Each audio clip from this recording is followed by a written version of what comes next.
It was the spring of 1982. I was 21 years old and had lived in Paris. Now on to new frontiers. Feinkost Käfer in Munich was one of Germany's top-ranked catering services and gourmet restaurant. Founder Gerd Käfer was full of ideas and had made a name for himself in the early 70s when he pulled up with a rented Rolls-Royce to deliver his food platters. I had secured an apprenticeship contract there and would start in the fall. It was the following 4 months, however, that would be the bedrock for my future life. I just didn't know it yet. You see, the Cold War was still alive, and both my brother and I could have been drafted at any time. My mother had survived Operation Gomorrah as a child, where the city of Hamburg was carpet bombed by the Allies. She was affirmative. If that Cold War was to turn hot, Germany would be the battlefield. My boys are not going to defend anything. We'd be escaping across the big pond. A first exploratory trip to North Carolina on Ontario was prearranged with business friends who already were established there. Our excitement was huge. We assumed that everything was just like in Germany, only bigger, freer, and sexier. The Marlboro Man in our minds said it all. 5 people high, we climbed in a mid-sized rental car, and the planned 1 hour and 12-minute trip turned into a 4-hour ordeal. Of course we had a map, but only one of North America. Finally, we arrived at Pinehurst Golf and Country Club, North Carolina. Everything was new to us. The heat and humidity outdoors versus ice-cold air conditioning indoors. We never knew what to wear. We'd learned that polyester was the fabric of the future, so outfits we've never seen before, and swung a golf club for the first time in our lives. Our first shopping trip revealed that one can buy underwear and guns in the same store, and the choice of breakfast cereals was as big as one of sugary drinks.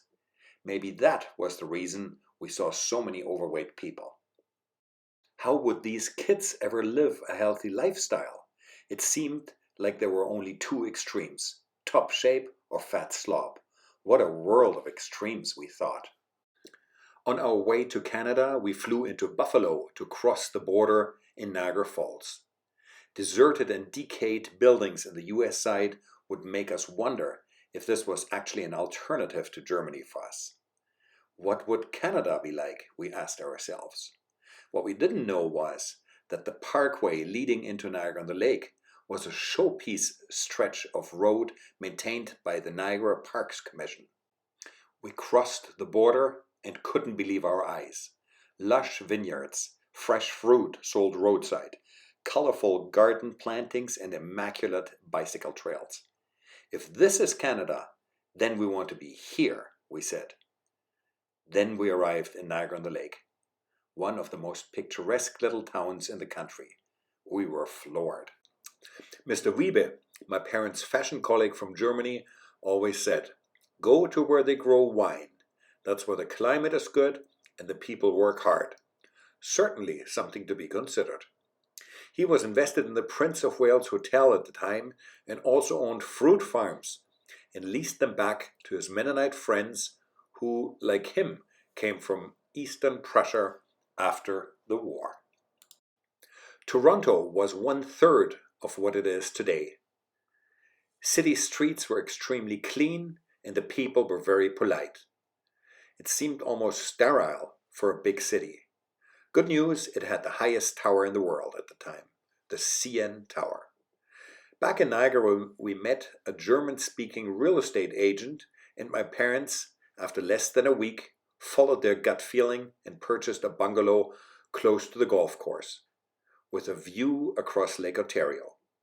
The agreement of purchase and sale was literally signed 5 minutes before we had to leave for the airport.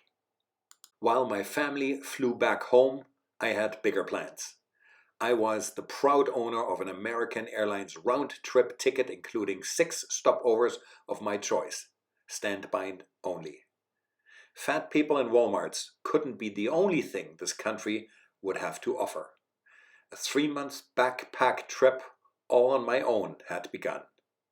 There was no cell phone at the time, and a phone call to Germany would be less than a minute for 20 quarters in the payphone.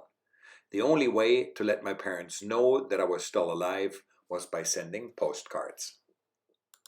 New York City in the 80s was the place to be.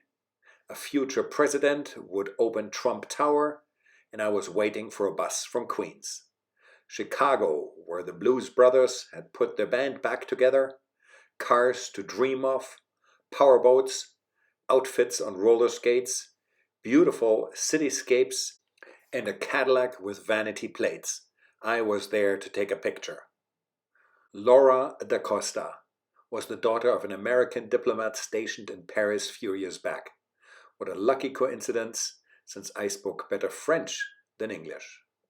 We experienced California, Utah, and Nevada together by rental car and bus through the desert. Now that was America to me. For 11 weeks I ran out of money and had to go back home. I couldn't resist, however, to stop over in Paris and enter the lobby of my last employer in cowboy boots and a Stetson hat. What a reunion with my colleagues that was. North America had thrown an anchor into my heart, but for now it was time to learn to, and to get my chef's papers to round out my hotel and restaurant experience.